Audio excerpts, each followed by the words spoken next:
تو یہ صدقہ ہے، دال پہ پیش ہے صدقہ، ٹھیک ہے جی۔ تو یہ روٹ ان کا جو بیس ہے وہ سیم ہے، صاد دال قاف، صدق سے ہے، سچائی سے۔ مطلب کیا ہوا کہ مہر کی جو رقم ہے وہ اصل میں خاوند کی رغبت، جو اندر سچی رغبت ہے اس پہ دلالت کرتی ہے۔ کیونکہ ایک آدمی اگر کسی کو شادی کا پیغام دیتا ہے تو مہر اس کو قرآن نے صدقہ کہا، تو مطلب کیا کہ وہ اس شادی کے بندھن کو اپنی دل کی سچائی سے قبول کرنا چاہتا ہے، ٹھیک ہے جی، صرف وقت گزاری کے لیے نہیں کرتا ہے، تو اس لیے اس کو صدقہ کا نام دیا گیا۔ صدقات ہن ضمیر ہے جو عورتوں کی طرف لوٹے گی، ان عورتوں کے صدقوں یا مہروں کو دے دو خوشی کے ساتھ جو تم نے طے کیا ہے۔ تو ظاہر ہے کہ ساری عورتیں برابر بھی نہیں ہوتی ہیں اور ان کا مہر بھی برابر نہیں ہوتا، تو کیا ہوگا کہ جو ان کا حق بنتا ہے تو تمہیں چاہیے کہ وہ لازمی ان کو دو،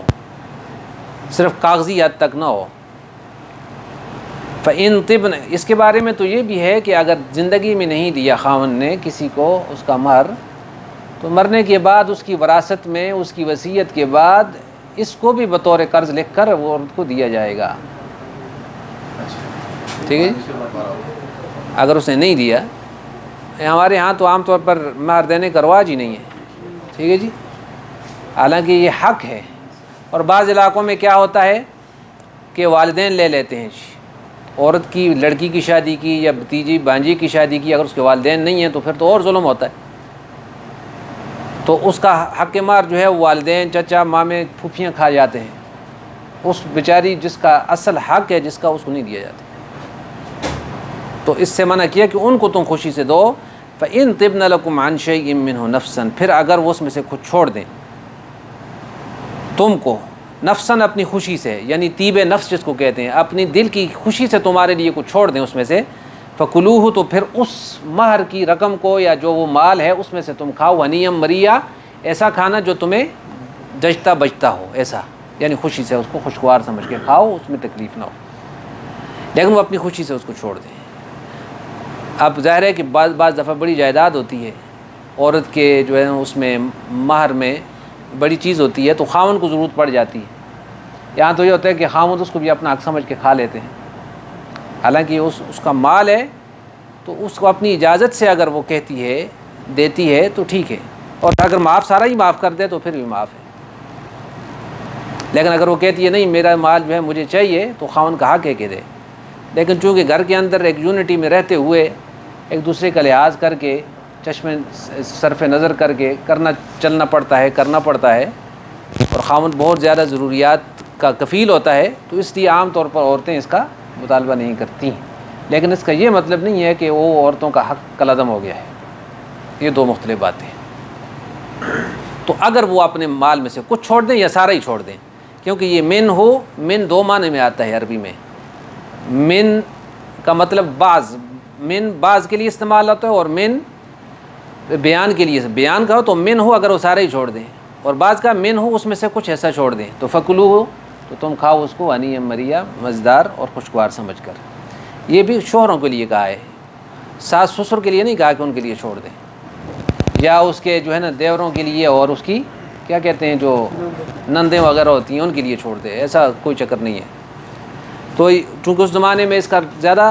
ظلم تھا، تو اس لیے اس کی اصلاح کی گئی، کیونکہ سورۃ النساء کی جو پہلی 57 آیتیں ہیں نا، 57 آیات،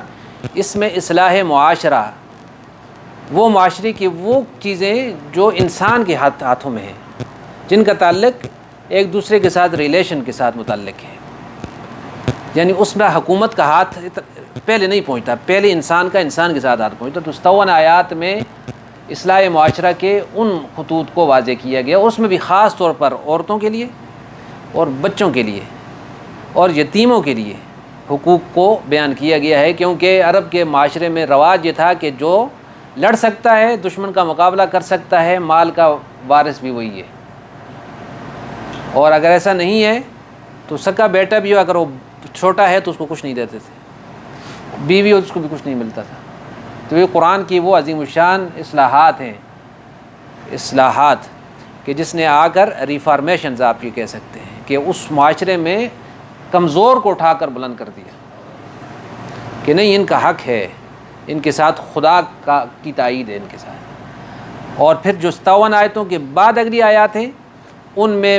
جو ملکی معاملات ہیں ان پر بحث ہے، اور پھر آگے مشرکین، اہل کتاب اور مسلمانوں کو خطاب ہے۔ تو اس صورت کا اصل مضمون جو سورۃ النساء کا ہے وہ اصلاح معاشرہ ہے، یعنی سوسائٹی کو آپ کیسے اس کی تعمیر کریں گے۔ سوسائٹی سے تو ساری پھر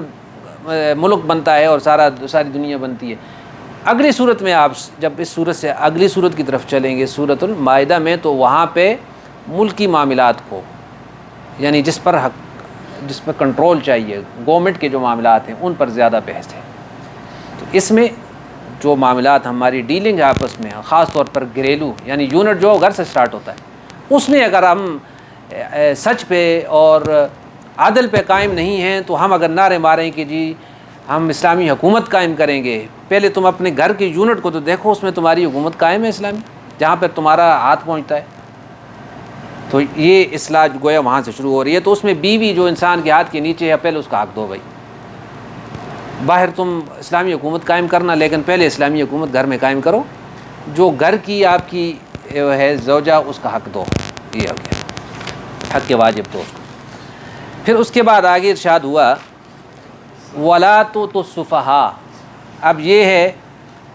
اگلی آیات، وَلَا تُؤْتُوا السُّفَهَاءَ أَمْوَالَكُمْ الَّتِي جَعَلَ اللَّهُ لَكُمْ قِيَامًا وَارْزُقُوهُمْ فِيهَا وَاكْسُوهُمْ وَقُولُوا لَهُمْ قَوْلًا مَعْرُوفًا۔ اب یہ مال کے متعلق احکامات آ رہے ہیں، مال کے متعلق، اور مت پکڑا دو بے عقلوں کو اپنے وہ مال جن کو بنایا ہے اللہ نے تمہارے لیے گزران کا سبب، التی جعل اللہ لکم، جس مال کو اللہ نے بنایا تمہارے لیے قیاما، قیام سمجھتے ہیں نا، یعنی گزران کا سبب جس سے انسان قیام پکڑتا ہے، دنیا میں چلتا پھرتا ہے۔ مال نہ ہو تو ظاہر ہے کہ معطل ہو کے رہ جائے۔ وارزقوہم فیہا، اور ان کو اس میں سے کھلاتے رہو۔ کس کو؟ وہ جو یتیم ہیں، چھوٹے، جن کے مال کے مالک تو وہی ہیں، لیکن تم ابھی گارڈین کے طور پر اس کے نگہبان ہو، تو مال کو اللہ نے تمہارے گزران کا سبب بنایا ہے، تو اس مال کو ان کے ہاتھ میں دے کر ضائع ہونے سے بچاؤ، کیونکہ وہ بھی بے عقل ہیں، سفیہ ہیں، یعنی عقل پوری نہیں ہے ان کی۔ اس مال میں اللہ نے تمہاری زندگی کے قیام کا ذریعہ بنایا اس کو۔ وَاكْسُوهُمْ وَارْزُقُوهُمْ فِيهَا، اس میں سے کھلاتے پلاتے رہو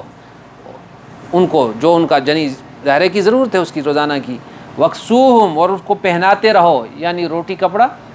مکان کی جو ضرورتیں ہیں یہ تم ان کی پوری کرتے رہو اس مال میں سے، لیکن پورا مال اٹھا کر ان کے حوالے کر دو، یہ ایسا نہ کرو۔ وَقُولُوا لَهُمْ قَوْلًا مَعْرُوفًا، اور ان سے بات کرو تو معقول بات کرو۔ قولو، اور کہو ان کو، قولا معروفا، جو عرف میں جو معاشرے میں بات کہی جاتی ہے ایسی بات کہو۔ کب؟ جب وہ کہیں کہ جی ہمارا مال ہمیں دو، تو تم ان کو سمجھاؤ کہ بھائی مال تمہارا ہی ہے، ہم تو اس کو کھانے والے نہیں ہیں، تمہارے اوپر ہی استعمال ہوتا ہے، اور جب تم بڑے ہوگے تو تمہاری ضرورت کے لیے ملے گا تمہیں، ہم اس کے مالک نہیں ہیں، یہ تمہارا ہی مال ہے، ہم تو صرف امانت دار ہیں، ابھی تم اس لیے نہیں دیتے کہ ضائع نہ کر دو۔ تو عورتیں ہوں یا بچے ہوں، مال ان کا ہے جو ان کے باپ دادوں کی طرف سے کوئی جائیداد ہے۔ بعض دفعہ ایسا ہوتا ہے کہ بہت بڑی جائیداد چھوڑ کے ماں باپ مر جاتے ہیں۔ ہم لوگوں کا تو کیا ہے نا کہ تھوڑا مال ہوتا ہے، وہ بھی ہمیں رچتا جچتا نہیں ہے، لیکن بعض دفعہ جائیدادوں کے مالک ہوتے ہیں، لوگ ملین کے مالک ہوتے ہیں، شیئر ہولڈر ہوتے ہیں ماں باپ، اور مر جاتے ہیں۔ اب ظاہر ہے کہ وہ ناز میں پلی ہوئی اولاد ہوتی ہے، ان کی نظر تو ہوتی ہے کہ مال ہمارے ہاتھ لگے۔ اب 15 سال 16 سال 17 سال کا بچہ ہے، یک اس کو جو ہے نا دولت کے انبار اس کے ہاتھ آ جائیں، ATM اس کے ہاتھ لگ جائے تو کیا کرے گا؟ منتقی اسماعیلی صاحب فرماتے ہیں کہ ہمارے والد صاحب یعنی مفتی شفیع صاحب یہ واقعہ سنایا کرتے تھے کہ بنگلہ دیش میں، بنگلہ دیش کے ایسا تھی کوئی جہاں پہ؟ ہاں، بنگلہ دیش میں بیگم بازار بھی ہے کوئی نا، بیگم بازار، تو اس کے پیچھے ایک کہانی تھی کہ وہ بہت بڑے سردار تھے اور سیٹھ تھے وہاں کے، وہ فوت ہو گئے، بہت بڑی جائیداد چھوڑ کے مر گئے، کوئی نام بھی لیتے تھے مجھے یاد نہیں آتا۔ تو ان کا ایک بیٹا اور ایک بیٹی رہ کے پیچھے، تو اب اچانک ان کو جب مال مل گیا تو انہوں نے کیا کیا، اس کو ضائع کرنا شروع کیا۔ اب ضائع بھی کیسے کیا؟ وہ کہتے ہیں کہ ایک دن انہوں نے ماچس منگائی نا، اور اس سے تیلی جلائی تو یہ چھر کی جو آواز آتی نا، یہ جو اس پہ رکھ کے آپ لگاتے ہیں تو اس سے جو بو نکلتی ہے اور آواز آتی ہے، ان کو یہ پسند آ گئی جی۔ اب ماچسیں آ رہی ہیں، ان کا سارا دن کا مشغلہ یہ ہے اس کو جلا کے دیکھتے ہیں کہ جی اپنا جو یہ اس سے بارود جو جلتا ہے تو اس کی بو جو ہے وہ ان کو بڑی پسند، تو انہوں نے لاکھوں روپے اس پہ لٹا دیے۔ اور ان کی جو بیٹی تھی وہ کسی دکاندار کے پاس گئی کہ جی مجھے کپڑا دو، تو اس نے کینچی رکھ کے کپڑے کو ایسا تھوڑا کاٹ کے ایسے چیرا لگاتے ہیں نا کپڑے کو، تو یہ جو چیرنے کی آواز ہے کپڑے کی تو وہ اس کو پسند آ گئی، تو اب کپڑے آ رہے ہیں پکڑتے ہیں اور چیرتے ہیں اور پھینکتے ہیں، اور کرتے کرتے یہ حال ہوا کہ ساری جو دولت تھی وہ ضائع ہو گئی۔ اور پھر وہی بیگم صاحبہ جو تھی، وہ جو اس کی لڑکی تھی یا جو تھی، اسی بازار میں جو اس کے باپ کی ملکیت شمار ہوتا تھا، بکنے کے بعد اسی میں بھیک مانگتی تھی۔ اسی سے وہ بازار بیگم بازار کے نام سے مشہور ہے آج تک۔ یہ ہے، اب دیکھیں قرآن کی حکمت بری تعلیم کو دیکھیں۔ یہ واقعات کو میں نے اس لیے رکھا نا تاکہ آپ قرآن کی معاشرے پہ اپلیکیشن کے بعد اس کا رزلٹ دیکھیں۔ بعض دفعہ ایسا ہوا کہ کسی کو مال مل گیا جی، بیٹا جو تھا وہ غلط صحبت میں، جب پیسے آ جاتے ہیں تو ادھر ادھر سے وہ چکے بھی مل جاتے ہیں نا، لوفر بھی، پستول لے لیے جی، کسی کے گھر پہ کسی پہ فائرنگ کر دی جی، کسی کو گاڑی کے نیچے دے دیے جی، جان سے بھی گئے مال سے بھی گئے۔ اپنے ارد گرد آپ ایسی کہانیاں دیکھیں گے۔ قرآن کیسا اصول دے رہا ہے کہ لا تؤتوا السفہاء اموالکم، تم مال مت دو بیوقوفوں کو، یعنی ابھی جو ان کی عقل پوری نہیں ہوئی۔ التی جعل اللہ لکم قیاما، جس مال میں اللہ نے تمہارے لیے وجہ قیام بنایا، اس کو تمہارے گزران کا، زندگی کے چلانے کا سبب بنایا ہے۔ ورزقوہم فیہا وکسوہم، جو ضرورت کی چیزیں ہیں کھانے پینے پہننے کی وہ ان کو دیتے رہو۔ ورزقوہم کا یہ مطلب نہیں ہے صرف تم جو ہے نا ٹینڈے پکا کے رکھو روزانہ ان کے آگے، ٹھیک ہے۔ ورزقوہم عربی زبان میں کہتے ہیں اچھا کھانا دو، یعنی اس میں یہ مفہوم ہے کہ ان کو پھل فروٹ تک، دودھ دہی تک لا کے دو، چیز جو ضرورت ہے ان کی۔ وکسوہم، اور ان کو پہناؤ۔ وقولوا لہم قولا معروفا، اور جب وہ اپنا مطالبہ کریں کہ جی ہمارا مال لاؤ تو تم کہو کہ جو معروف کے مطابق بات بنتی ہے کہ تمہارا ہی مال ہے، ہم تمہیں جب بالغ ہو جاؤ گے تو تمہارے حوالے کر دیں گے، ڈرو مت۔ ہاں، کس کا مال ہے جو استعمال کر رہے ہیں؟ مطلب مال تو ان کا ہے، تو یہ ان کا گارڈین کو کہا جا رہا ہے نا، ورزقوہم۔ نہیں، یہ عمومی بات کی ہے کہ الذی جعل اللہ لکم قیاما، اس مال میں اللہ نے ساری انسانیت کو سنبھلنے کا اور ان کو چلنے کا اس کو ذریعہ بنایا مال کا۔ عام طور پر تو یہ ہوتا ہے نا کہ مال کی مذمت میں تو ہم سنتے رہتے ہیں بہت سی باتیں، کہ قرآن مجید میں بھی مال کو المال والبنون زینۃ الحیات الدنیا، قرآن نے کہا ہے اعلموا انما الحیات الدنیا لعب ولہو، یہ ساری احادیث میں بھی اس کا ذکر ہے۔ اس کے باوجود بیلنس برابر کر کے چلنا چاہیے انسان۔ اس مال کو بھی اللہ نے اللہ نے پیدا کیا نا، اور پیدا بھی اس لیے کی ہے کہ زندگی کا گزران اس کے بغیر نہیں ہو سکتا۔ ایک صحابی کی توبہ قبول ہوئی تو اس نے کہا یا رسول اللہ میں اپنا سارا مال صدقہ کرتا ہوں۔ آپ نے فرمایا نا، سارا نہیں، اور کرتے کرتے جب 10% تک بھی پہنچے، مجھے ایسا یاد آتا ہے، تو آپ نے فرمایا اس سے بھی کم کر تو زیادہ اچھا ہے، یعنی صدقہ جو سنبھال کے رکھنا ہے وہ زیادہ رکھ اپنے پاس، کہ تو مرے اور تیرے بچے جو ہے نا پریشان ہو کر لوگوں سے مانگیں، اس سے بہتر ہے کہ وہ گھر میں آرام سے بیٹھیں اور عزت کے ساتھ روٹی کھائیں۔ تو دین کی تعلیم اور قرآن کی تعلیم ظاہر ہے کہ وہ انسانی مزاج، اس کی ضرورتوں کی کفیل ہے۔ ایسی کوئی تعلیم نہیں ہے جو انسان، ظاہر ہے کہ ہوا میں نہیں رہتا انسان، کسی زمین پہ بستا ہے تو اس کی ضروریات بھی جڑی ہوئی ہیں، اور اس کا تعلق مال کے ساتھ ہے۔ جائز طریقے سے مال کا کمانا یہ مطلوب ہے، بجائے اس کے کہ آدمی کسی سے مانگے اور کسی کی طرف دیکھے۔ تو یہ دیکھیں، اس میں اس آیت کو آپ نوٹ کر لیں ہمیشہ کے لیے، التی جعل اللہ لکم قیاما، اس مال میں اللہ نے تمہارے لیے وجہ زندگی بنایا ہے، اس کو قیام کا، گزران کا ذریعہ بنایا ہے، مایہ زندگی بنایا ہے۔ مطلب یہ کہ مال قدر کی چیز ہے، بے قدری کر کے مت اڑائیں اس کو۔ ورزقوہم فیہا، اور تم جو، اب اس کا تعلق اب ان کی طرف متوجہ ہوگی بات کہ تم اس میں سے کھلاؤ ان کو، وکسوہم، اور ان کو پہناؤ، وقولوا لہم، اور ان کو کہو قولا معروفا، مناسب بات کہو اگر وہ مطالبہ کریں۔ اب اگلی آیت دیکھیں، وابتلوا الیتامی، اور ٹیسٹ کرتے رہو. سادہ لفظوں میں کہوں گا, ابتلا تو ویسے امتحان کو کہتے ہیں نا, آزمائش کو, یعنی ان کو آزماتے رہو. الیتامہ یتیموں کو جن کے بڑے فوت ہو گئے ہیں اور اب تم ان کے نگہبان ہو, تو تم ان کا ٹیسٹ کرتے رہو. کس چیز میں؟ کہ یہ مال کے معاملے میں اس کا رویہ کیا ہے. کبھی کچھ دے کر کہا کہ لے کے آؤ ذرا کوئی چیز, کوئی خرید و فروخت کر دو, اور ٹیسٹ کرو کہ اس کا کیا رویہ ہے, یہ ضائع کرنے والا ہے, بچانے والا ہے, اس کی سمجھ کی کیا کیفیت ہے. ٹھیک. وابتلوا الیتامہ, یتیموں کو سدھارتے رہو, ان کو ٹیسٹ کرتے رہو ان کا طریقہ کار. حتی اذا بلغوا النکاح, یہاں تک کہ نکاح کی عمر کو پہنچ جائیں, یعنی بلوغت کو پہنچ جائیں. اس سے پہلے تو یعنی ان کو بھی پہلی آیت میں ظلم سے منع کیا کہ تم ان کا مال کھا کر جو ہے نا پردہ ڈال دو کہ جی میں نے ان پہ خرچ کر دیا, وہ علیحدہ منع کیا. ان کو دینے سے رکاوٹ اس وجہ سے ہے کہ یہ ضائع نہ کر دیں. مال کی ہر صورت میں آپ نے حفاظت کرنی ہے. صحیح ہے جی. حتی اذا بلغوا النکاح, نکاح کی عمر کون سی ہوتی ہے؟ اب ظاہر ہے کہ فقہاء کے نزدیک, علماء کے نزدیک اس میں تھوڑا بہت اختلاف ہے, لیکن عام طور پر فقہاء کہتے ہیں کہ لڑکا جو ہے اس کی عمر 17 سال ہو جائے,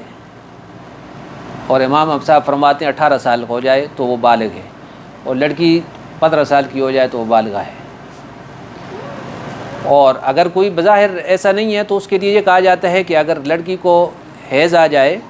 اور لڑکے کو احتلام ہو جائے تو وہ بالغ ہیں, چاہے عمر جتنی بھی ہو. 15 سے اوپر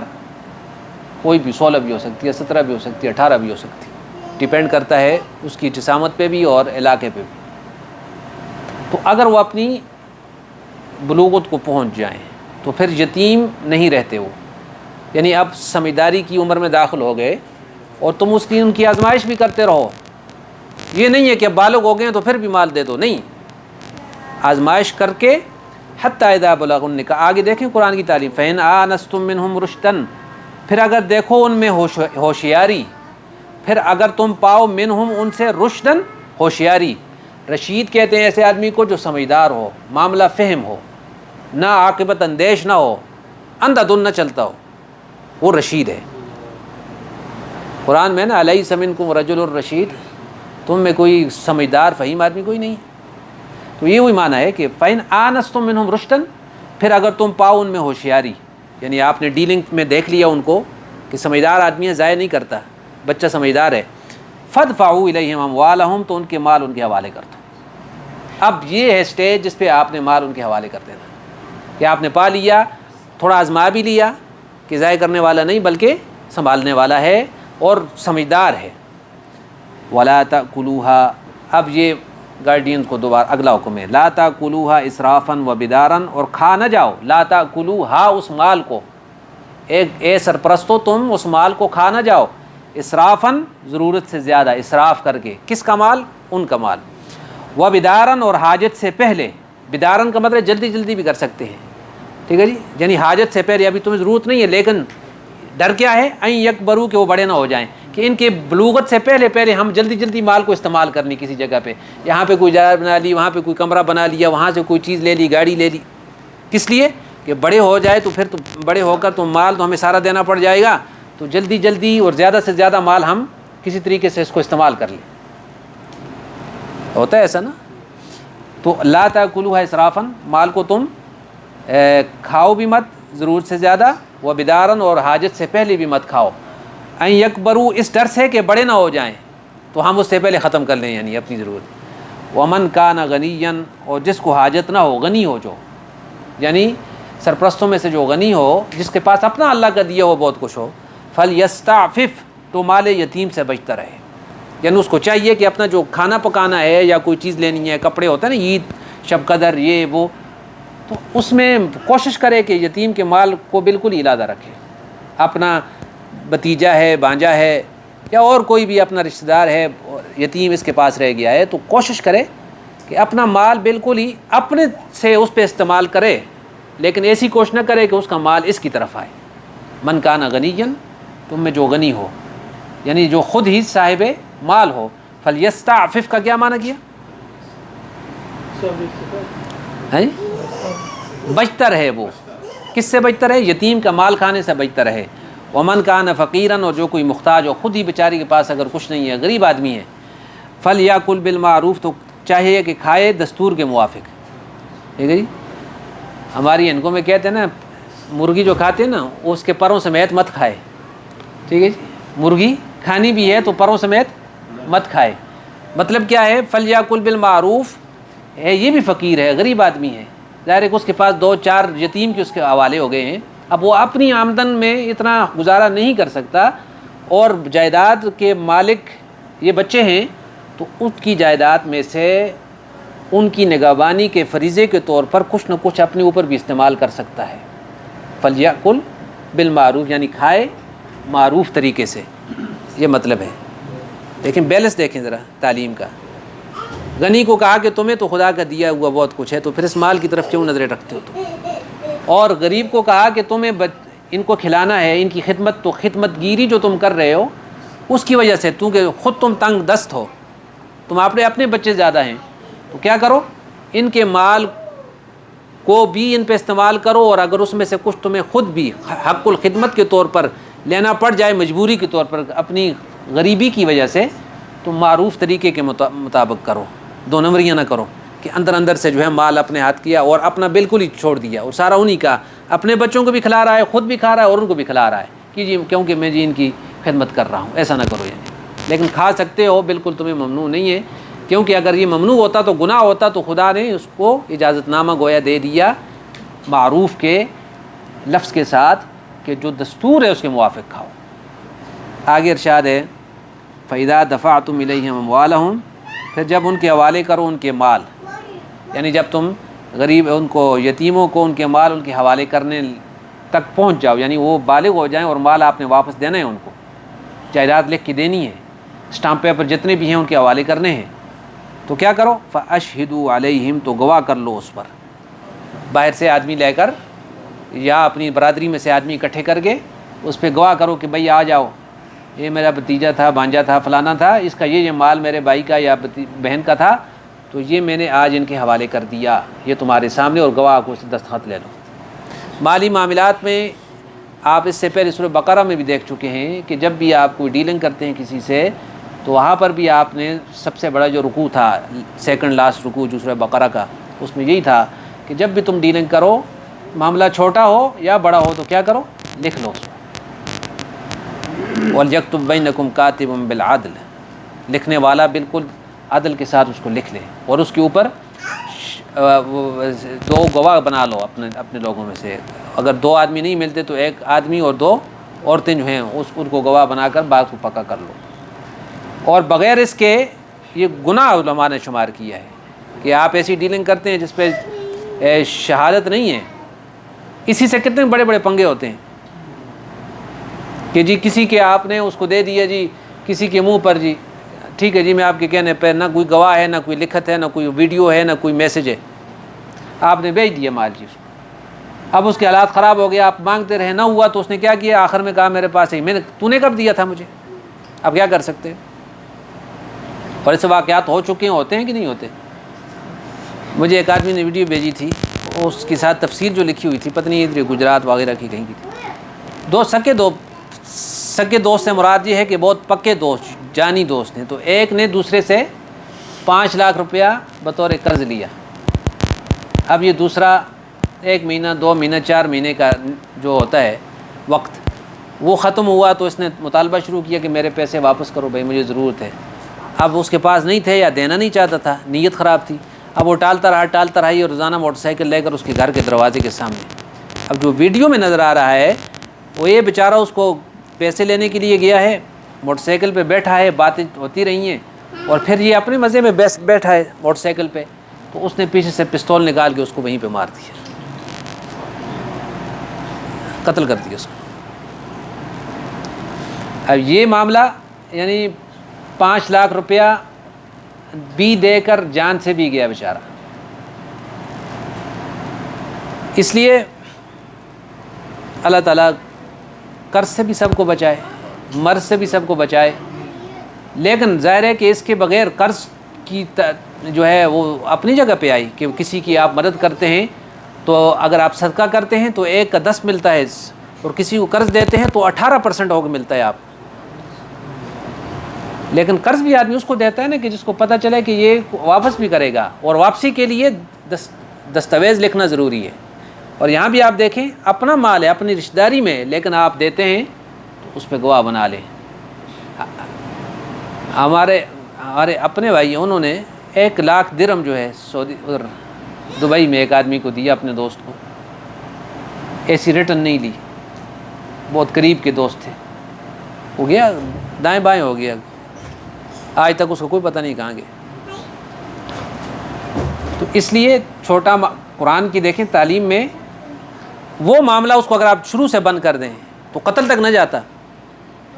چھوٹا معاملہ بڑا ہو گیا اور تباہی کا ذریعہ بن گیا۔ اس لیے کہتے ہیں نا قرآن آپ کو اس وہ راستہ دکھاتا ہے جو دین دنیا میں خیر ہے۔ تو ارشاد ہے فَإِذَا دَفَعْتُمْ إِلَيْهِمْ أَمْوَالَهُمْ فَأَشْهِدُوا عَلَيْهِمْ، جب ان کے حوالے کرو ان کا مال تو گواہ کر لو اس پر، وَكَفَىٰ بِاللَّهِ حَسِيبًا، اور اللہ کافی ہے حساب لینے کو۔ اور گھروں کے اندر جو معاملات ہیں بعض دفعہ لکھنے میں نہیں آتے تو یہ نہ سمجھو کہ اس پہ کوئی گواہ نہیں، اللہ موجود ہے اور وہ تمہیں پکڑ لے گا۔ یہ فَإِذَا دَفَعْتُمْ کے متعلق لکھا ہے جب آزمائش کے بعد یتیموں کے مال ان کے سپرد کرنے لگو تو چند نیک لوگوں کو گواہ بنا لیا کرو تاکہ آئندہ کسی جھگڑے کی صورت پیدا نہ ہو، اور اللہ تعالیٰ کے حساب میں ہر چیز ہے۔ اس پہ جو نوٹ لکھا ہے حضرت مفتی شفیع صاحب رحمۃ اللہ علیہ نے، میں اس کو آپ کے سامنے رکھنا چاہتا ہوں۔ آیت کے سباق سے ایک فقہی ضابطہ اور اصول معلوم ہوا، پرنسپل، کہ جو لوگ اوقاف کے نگران ہیں یا مساجد مدارس کے منتظم ہیں یا مسلم حکومتوں کے اداروں کے ذمہ دار ہیں، یعنی کسی گورنمنٹ پوسٹ پہ ہیں، یا دوسری ملکی ملی خدمات جن کا انجام دینا فرض کفایہ اس پر مامور ہیں، ان حضرات کے لیے اعلیٰ افضل یہ ہے کہ اپنے پاس اثاثہ ہو